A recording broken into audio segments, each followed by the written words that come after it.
వాళ్ళ అబ్బాయినంటే సైకో అనకూడదని చెప్పేసి నేను ఇప్పుడు కూడా చెప్తా ఉన్నా, మాకేమీ పిచ్చి కాదు అనడానికి, లేకపోతే మేమేదో కావాలని మాట్లాడటం కాదు. ఆయన వచ్చిన తర్వాతే ఇక్కడ కక్ష సాధింపులు అనేది మొదలైంది. ఎవరిని ఎంతమందిని పార్టీ వాళ్ళకి ఫోన్లు చేస్తారో, ఎంతమందిని ఇబ్బందులు పెడుతున్నాడో నువ్వు తెలుసుకో. మీ కార్యకర్తలతో మాట్లాడు, మీ లీడర్లతో మాట్లాడు. కాబట్టే మేము సైకో అంటున్నాం.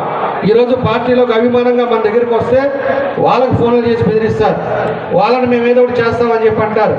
కాబట్టి ఇవన్నీ కూడా జరుగుతూ ఉన్నాయి. ఇవన్నీ కూడా మనం గుర్తుపెట్టుకోవాలి. కాబట్టే నేను సైకో అన్నా.